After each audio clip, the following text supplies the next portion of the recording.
how I met my wife, right, was where I'm working right now. She did her IT there, right, and one of those days I think she was on holiday, and she came by to say hi to, I would say, her ex-colleagues, right?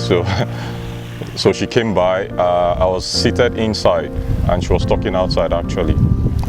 So one of the things that piqued, that got my interest was her voice, and the way she was holding the conversation. I think she was talking to about 2-3 people, and I mean, I could only just hear her own voice, how she was holding them, picked that conversation. She talked and talked and talked, and I couldn't even come outside because I know I wouldn't stand a chance to even talk to or even, contribute. I met my husband in the office he's working in now, but he wasn't working there at the time.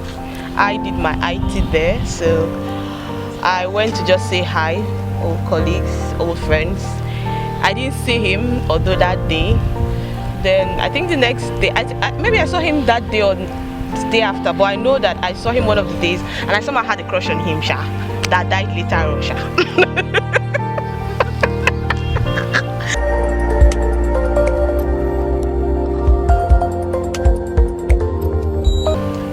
Well, when I say I had butterflies in my tummy, not exactly, right? But my wife is a police officer. It was quite an intelligent conversation.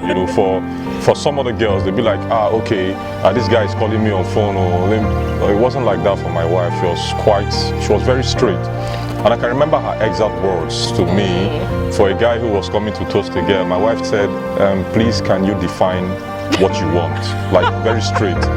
And I think any guy in my shoes then will be taken off guard. You understand? Because what exactly was I even coming for her for? I didn't know, and she just asked that straight, like, define what you want exactly. And even before I could say anything, she now said, okay, what's going to happen? We're going to be friends. Then from friends, we just talk, and then we'll take it up from there. Whatever it leads us to, we just know. So I responded very straightforward. What is it that you want? But on the day I remember that I felt butterflies in my tummy, I actually responded with a softer heart. And the few things that he said, though I can't remember, I know I responded very friendly, and I was warm. I received him warmly because I was really, really excited that he was talking to me that day. I went online searching for the style to use. I didn't have much people to actually consult on how to go about it. So I mentioned to my sister, and then, I say fortunately, that day was her birthday. So my sister's birthday, not hers. That day was her birthday, my sister's birthday. So she actually wasn't expecting anything, actually, but we had to use that as a decoy to bring her out, and then use that situation, to take her mind very, very far, from anything. So it just looked like she was just coming to hang out with me and my family, kind of. So, and actually it was Higi Haga, that's why I proposed to her. I'd actually gotten the ring rather, for the proposal, and we came to Higi Haga. There's actually no plan. The plan was just get her to sit down, and when we are all drowned up in the celebration, then we'll go to the MC or the person anchoring the show in Higi Haga, take the mic from the person, and then just start saying some words. I've actually written some sweet words I was going to say to her, but my brother, when it was time for the actual proposal, those words missed. He actually wrote it down on a small They disappeared. I could not say those words. I actually still have that sheet of paper with me. And she was just there like, are you serious? Are you serious? Like, are you serious?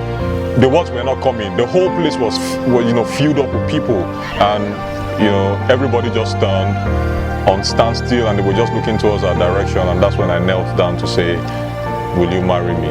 I was like, wow, okay, it's finally happening. That was just all that came to my mind, like, it's finally happening. I felt really good. I felt like, oh, it's finally complete. You know, like it was something like a checklist for me. You know how you want to do something and you have checklist. So getting proposed to was a checklist. I was like, oh yeah, finally I can take this off my checklist now.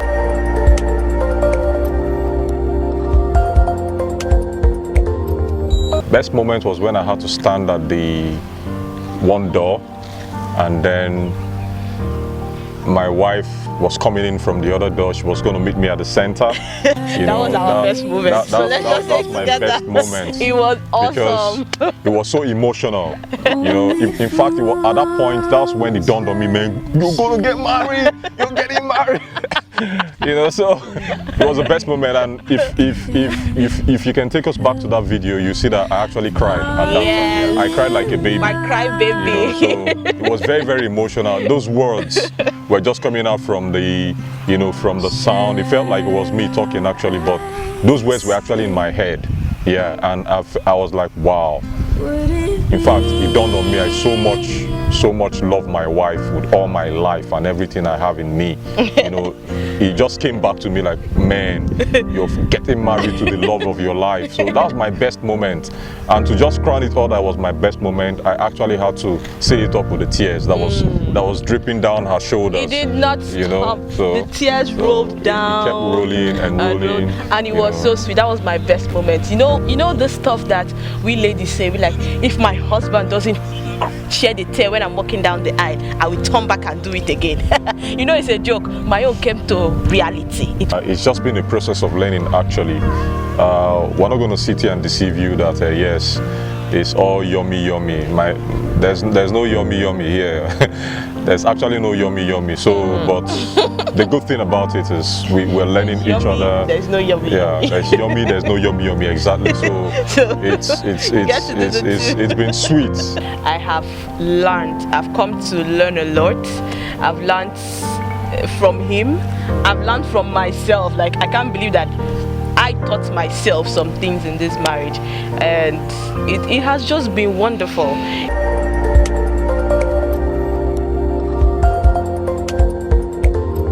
One of the things I love about my wife so much is the fact that I could just do anything and she laughs about it. I could just come out of the bathroom and just make a face and she's laughing. And she could just be playing her own music gingerly on her own, and I just start dancing to the music. Everything pauses and she just watches me and she just keeps laughing. Because he can dance. You know, she keeps laughing and laughing and laughing, and sometimes I'm like, what I did now, does it really require my wife to laugh? So I have done some recording now. It gets me crazy. I feel so happy when I see that, you know. So I love that about her so much, that she can just laugh at my silly jokes. You know, she could just be sleeping on the bed and I'm jumping on top of her and I'm forming Razor Ramon or Undertaker and, you know, stuff like that. And the fact that we can play, you know, meaningful play, you understand? We could play a lot, like a lot when she's happy. When we are happy, you understand? don't want to come between our play. You don't want to come there. So I love that about her. I love the fact that she's also very intelligent. I just love his entirety. I love his entirety. He is so sweet. When I say sweet, I mean in all aspects of it. He is very, very supportive. There's nothing I want to do and I tell him and he doesn't like say go ahead and do it. He's someone that pushes you to do something as well. Even if you don't want to do it, it's like, babe, what of this stuff that you said? What of that? What of this? What of that? He always pushes you to still do more. You need to be patient. You need to be tolerant. You need to also, you know, be appreciative of one another. You know, those things that you do for fun when you were dating, you don't stop doing them. You don't let the fire go down. You just have to keep putting woods into the fire so that they keep burning. You understand? And for the men, it's not everything that they say that you take to heart. You understand? We know their nature. They know how to talk. They are very expressive. You know, so you don't take everything to heart. Right, so that's part of the tolerance, that's part of the patience. I'm talking about. Also, I would like to add that you have to take a cue from the Bible. You know, there are things that will happen in your relationship that when they happen in your marriage, it's going to be different. It's going to be a totally different ballgame. And be like, oh my God, how did this go from this to this? But we've had this experience before. It's totally different. Understand the difference between relationship and a marriage. The Bible says, women, be submissive. Why? A husband, love. You can't swap it. It's not swappable. You can't do it any other way. If you're a woman, you just must be submissive. That is the way that you're telling your husband that you love him.